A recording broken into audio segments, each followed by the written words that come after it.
بسم اللہ والحمد للہ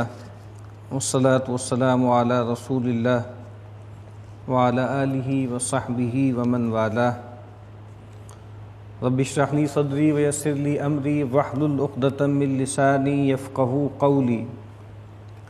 اللہم انفعنا بما علمتنا وعلمنا ما ينفعنا وزدنا علما آمین یا رب العالمین۔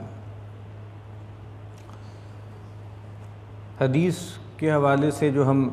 اس کتاب کا مطالعہ کر رہے ہیں ریاض الصالحین، اس کے جس باب کا ہمیں آج آغاز کرنا ہے اس کا عنوان ہے باب فی الاقتصاد فی العبادہ، عبادت میں اقتصاد کا، میانہ روی کا، توسط کا رویہ اختیار کرنا۔ کیونکہ انسان کو اللہ تعالیٰ نے ایسا بنایا ہے کہ اس کے اندر انتہا پسندی کے رجحانات پائے جاتے ہیں۔ جانب شر میں تو انسان برائی اختیار کرتا ہی ہے، خرابی کی طرف جاتا ہی ہے، نفس کی امارگی اس کو آمادہ کرتی ہے اور وہ برائی کی سطح پر پھسلتا چلا جاتا ہے۔ لیکن بعض اوقات یہ ہوتا ہے کہ جانب خیر میں بھی وہ اعتدال پہ قائم نہیں رہ پاتا اور کچھ ایسے رویے اختیار کر لیتا ہے کہ جس کا سہار اس کے لیے ممکن نہیں ہے، جس کی رعایت وہ کر نہیں سکتا۔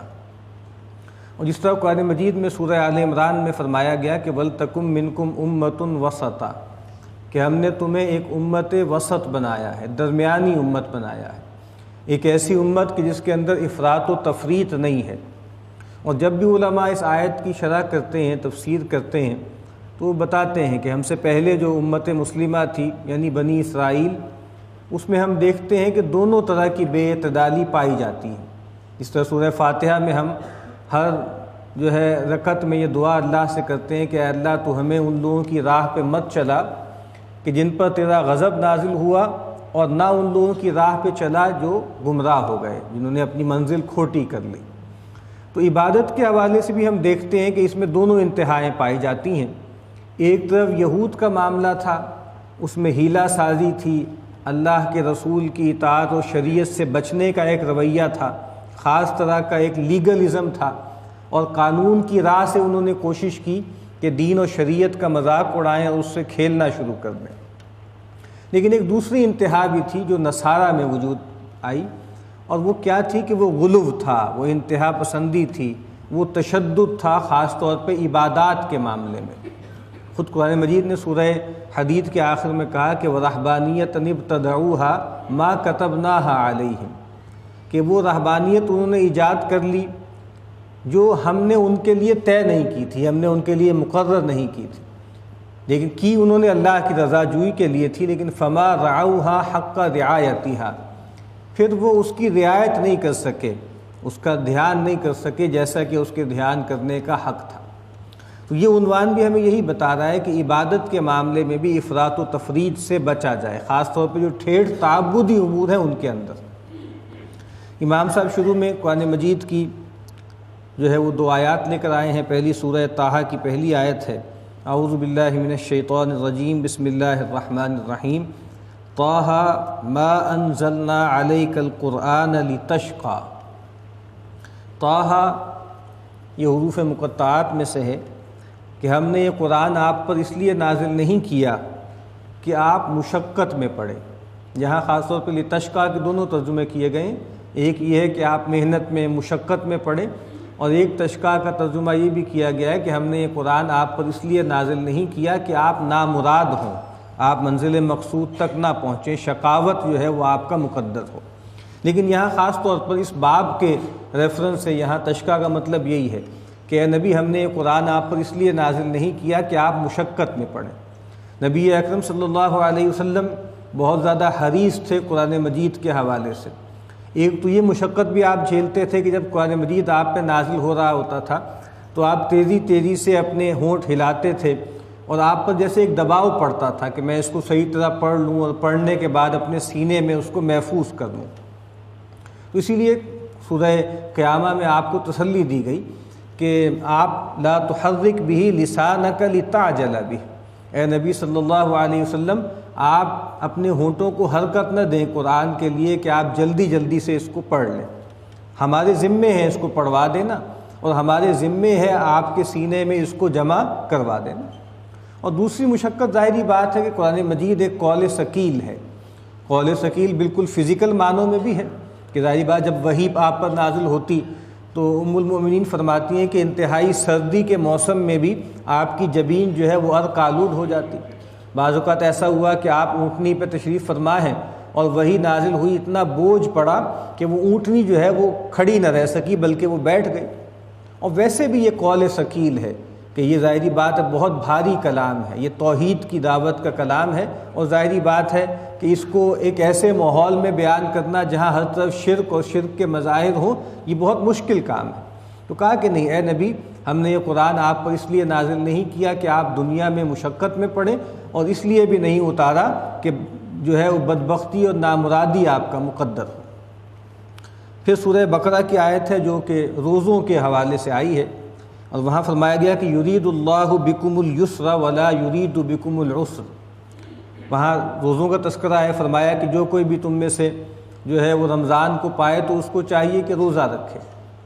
لیکن اس میں ایک استثناء دے دیا کہ فمن کان منکم مریضا او علی سفر فعدۃ من ایام اخر۔ جو کوئی بھی تم میں سے مریض ہو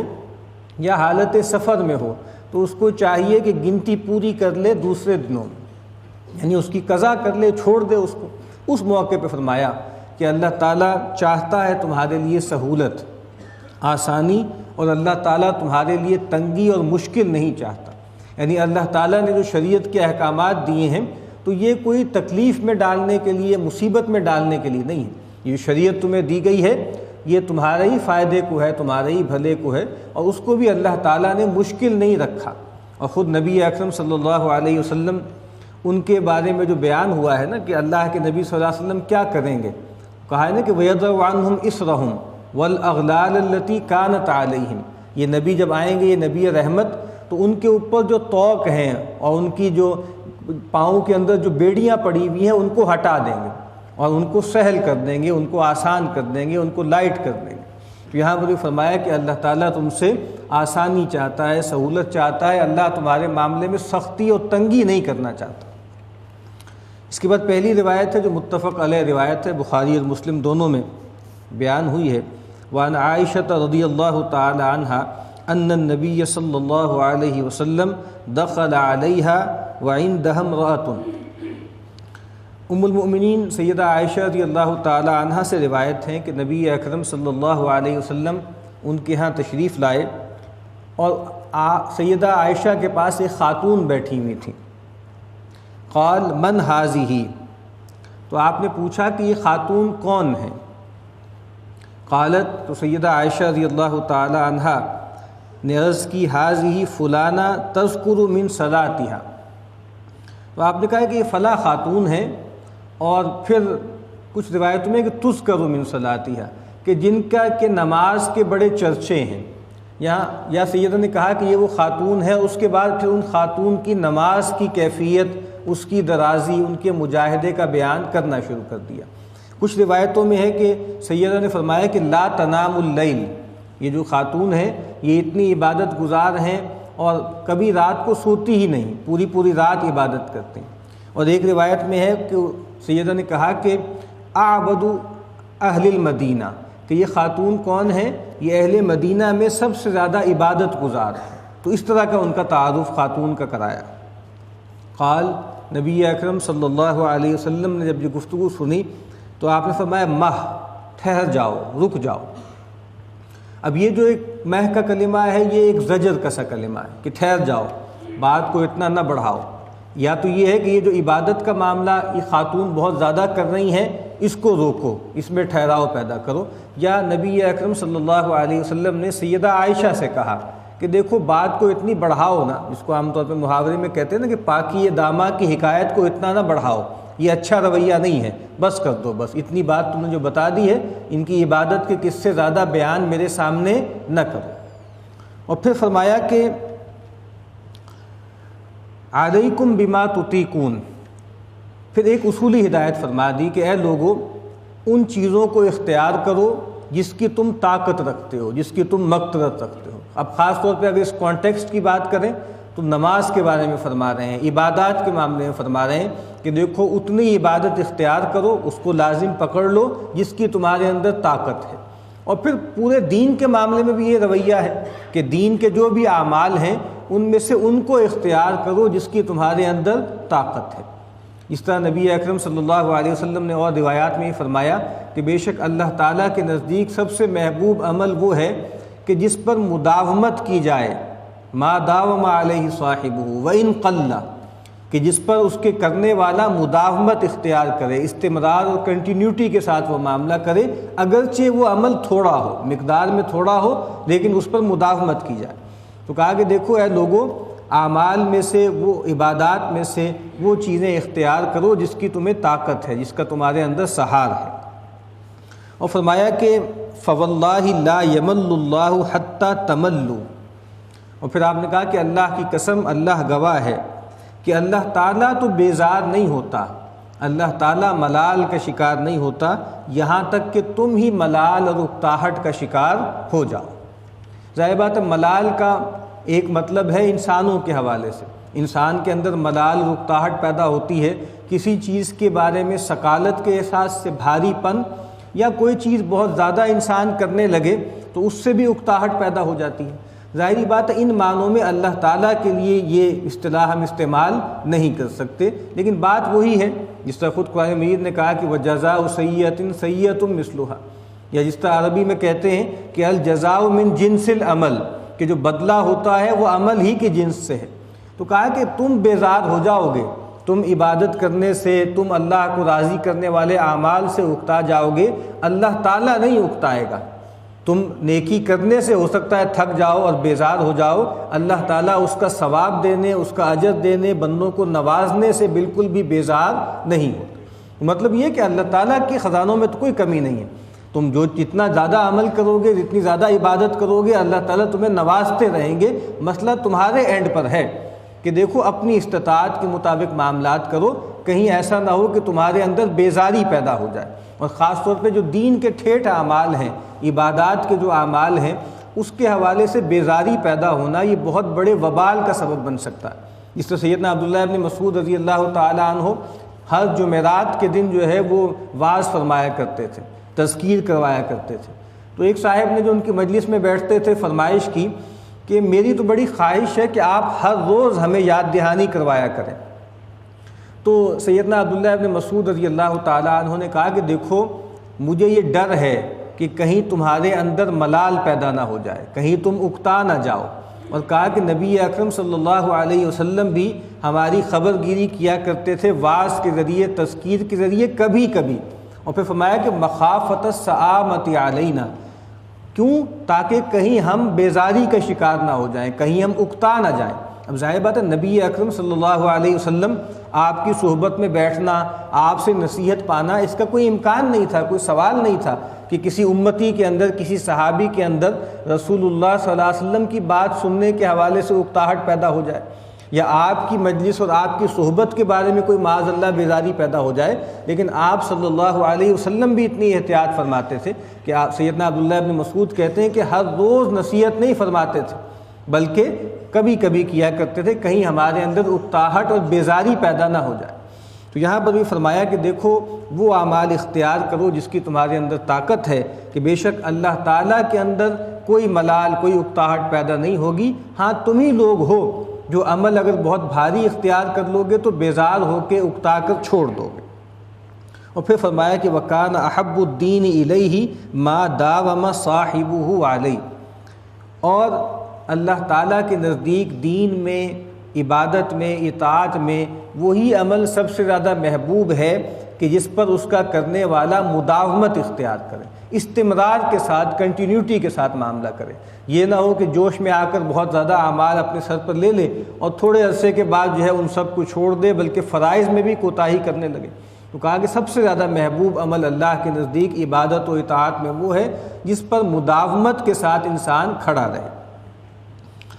وعن انس رضی اللہ تعالیٰ عنہ قال جاء ثلاثة رہط الى بیوت ازواج النبی صلی اللہ علیہ وسلم یسألون عن عبادت النبی۔ سیدنا انس فرماتے ہیں کہ 3 لوگ نبی اکرم صلی اللہ علیہ وسلم کی ازواج میں ان کی بیویوں کے گھروں میں حاضر ہوئے رسول اللہ صلی اللہ علیہ وسلم کی عبادت کے معمولات جاننے کے لیے۔ ظاہری بات ہے نبی اکرم صلی اللہ علیہ وسلم کی ایک زندگی جو ہے وہ جلوت کی تھی، مجلس کی تھی، اور ایک خلوت کی اور نج کی زندگی تھی۔ تو صحابہ کرام جو معمولات آپ کے خارج میں ہوتے تھے، لوگوں کے سامنے ہوتے تھے، ان کو تو بہت غور سے دیکھتے تھے، ان کو فالو کرتے تھے، لیکن ان کے اندر ایک عرض یہ تھی کہ وہ یہ جانے کہ رسول اللہ صلی اللہ علیہ وسلم کی نج کی عبادت کیا ہے، آپ کے معمولات عبادت کیا ہیں جب آپ گھر میں تشریف رکھتے ہیں۔ تو 3 لوگ گئے، بہت سی روایتوں میں ان کے نام بھی تذکرہ ہوئے ہیں، سیدنا علی بن ابی طالب، سیدنا عبداللہ بن عمرو بن العاص اور سیدنا عثمان بن مظعون رضی اللہ تعالی عنہم۔ یہ 3 افراد تھے جو نبی اکرم صلی اللہ علیہ وسلم کی ازواج کے گھروں میں گئے اور جا کر وہاں پوچھا نبی اکرم صلی اللہ علیہ وسلم کی عبادت کے معمول کے بارے میں۔ فلما اخبروا کانہم تقالوہا، تو جب ازواج نے بتایا کہ رسول اللہ صلی اللہ علیہ وسلم کے معمولات تو یہ ہیں، روزے کے، نماز کے اور چیزوں کے، تو گویا ان کو یہ لگا کہ یہ کم ہیں، اور اس کا سبب بھی انہوں نے بتایا۔ وقالو، اور انہوں نے کہا کہ این نحن من النبی صلی اللہ علیہ وسلم، کہ ہمارا نبی اکرم صلی اللہ علیہ وسلم سے کیا مقابلہ، کہاں ہم، کہاں اللہ کے نبی صلی اللہ علیہ وسلم، قد غفر له ما تقدم من ذنبه وما تأخر، کہ ان کے تو اگر جانب خیر میں، اجتہادی معاملات میں اگر کوئی ترک اولا ہے، اگر کوئی کوتاہی ہے بھی، تو اللہ تعالیٰ وہ بخش چکا ہے، معاف کر چکا ہے، اگلے بھی اور پچھلے بھی۔ تو گویا اس کا مطلب یہ ہے کہ ہمیں تو شاید اس سے کچھ بڑھ کے کرنا چاہیے۔ اللہ کے نبی صلی اللہ علیہ وسلم کو تو مقام عصمت حاصل ہے، آپ کے تو مرتبے بہت اونچے ہیں، تو ہمیں شاید اس سے کچھ زیادہ کرنا پڑے گا اللہ کے تقرب کو حاصل کرنے کے لیے۔ اب ان تینوں نے اپنی کمٹمنٹس کی۔ قال احدہم، ایک صاحب نے کہا، اما انا فاصلی اللیل ابدا، کہ جہاں تک میرا معاملہ ہے میں تو تمام رات عبادت کیا کروں گا، ہر رات عبادت کیا کروں گا، اور گویا اپنی کمر لگاؤں گا ہی نہیں، نماز و نوافل میں ہی لگا رہوں گا۔ وقال الآخر وانا اصوم الدہر ولا افطر، اور دوسرے صاحب نے کہا کہ بھئی میں تو ہر دن روزہ رکھوں گا، کسی دن افطار نہیں کروں گا، ہر وقت ہر دن روزہ رکھوں گا، کوئی دن نہیں چھوڑوں گا کہ جس میں روزہ نہ رکھوں۔ وقال الآخر، اور تیسرے صاحب نے کہا وانا اعتزل النساء فلا اتزوج ابدا، اور تیسرے صاحب نے کہا کہ میں تو عورتوں سے علیحدگی اختیار کروں گا، کنارہ کشی اختیار کروں گا، اور کبھی بھی نکاح نہیں کروں گا۔ فجاء رسول اللہ صلی اللہ علیہ وسلم الیہم فقال، جب رسول اللہ صلی اللہ علیہ وسلم کو معلوم ہوا کہ جو ہے لوگ آئے تھے اور آپ کی ازواج سے کچھ سوالات کیے، اور اس کے نتیجے میں اس طرح کے انہوں نے دعوے کیے ہیں، تو رسول اللہ صلی اللہ علیہ وسلم ان کے پاس تشریف لائے اور فرمایا، انتم الذین قلتم کذا و کذا، یہی تم ہی لوگ ہو جنہوں نے ایسی ایسی باتیں کی ہیں، ایسی گویا دعوے کیے ہیں۔ اما واللہ انی لاخشاکم للہ واتقاکم لہ، آگاہ ہو جاؤ اللہ کی قسم، بے شک میں تم میں سب سے بڑھ کے اللہ سے ڈرنے والا اور تم میں سب سے بڑھ کے اللہ کا تقوی اختیار کرنے والا ہوں۔ تو خشیت و تقوی، اس میں ظاہری بات تم میرا مقابلہ نہیں کر سکتے، تم میری ریس نہیں کر سکتے، لیکن اس خشیت و تقوی کے باوجود اصوم و افطر، کوئی دن ایسا ہوتا ہے کہ میں روزہ رکھتا ہوں، کوئی دن ایسا ہوتا ہے کہ میں افطار کرتا ہوں، واصلی وارقد، اور کوئی رات ایسی ہوتی ہے کہ جس میں میں نماز پڑھتا ہوں، کوئی رات ایسی ہوتی ہے کہ جس میں میں لیٹ جاتا ہوں، آرام کرتا ہوں، واتزوج النساء، اور میرا معاملہ تو یہ ہے کہ میں نے عورتوں سے نکاح کیے ہیں۔ اب فرمایا، گویا اس میں ایک محذوف ہے جملہ بیچ میں، کہ بھئی میری سنت تو یہ ہے، میرا طریقہ تو یہ ہے کہ میں کبھی روزہ رکھتا بھی ہوں نفلی، کبھی نہیں بھی رکھتا، رات کو سوتا بھی ہوں اور رات کو جو ہے وہ نماز بھی پڑھتا ہوں، اور میرا معاملہ تو یہ ہے کہ میں نے عورتوں سے نکاح کیے ہیں، اور یہی میری سنت ہے، یہی میرا طریقہ ہے۔ فمن رغب عن سنتی فلیس منی، تو جس کو میری سنت سے بے رغبتی ہے، اس کی طرف التفات نہیں ہے، تو اس کا مجھ سے کوئی تعلق نہیں۔ عام طور پہ یہ ٹکڑا ہوا ہے جو خطبہ نکاح میں پڑھا جاتا ہے، تو یہ اس کا کانٹیکسٹ ہے کہ کہا کہ میرا طریقہ تو یہ ہے، میں تو ایک خاص طرح کا اعتدال کا رویہ اختیار کرتا ہوں، روزہ بھی رکھتا ہوں، افطار بھی کرتا ہوں، رات کو نماز بھی پڑھتا ہوں اور سوتا بھی ہوں، اور عورتوں سے میں نے نکاح کیے ہیں، تو یہ میری سنت ہے، یہ میرا طریقہ ہے۔ تو گویا جو آدمی اس سے آگے بڑھتا ہے، گویا اس کا مطلب کیا ہے کہ وہ اللہ کے نبی صلی اللہ علیہ وسلم سے بڑھ کے اللہ کی خشیت کا دعویٰ کر رہا ہے، اللہ کے تقوی کا دعویٰ کر رہا ہے۔ تو اس روایت میں بھی جو ہے باب سے اس کا تعلق ہے وہ بہت واضح ہے کہ عبادات کے معاملے میں افراط و تفرید سے بچنا چاہیے اور اعتدال کا رویہ اختیار کرنا چاہیے۔ اللہ تعالیٰ ہمیں اس کی توفیق عطا فرمائے۔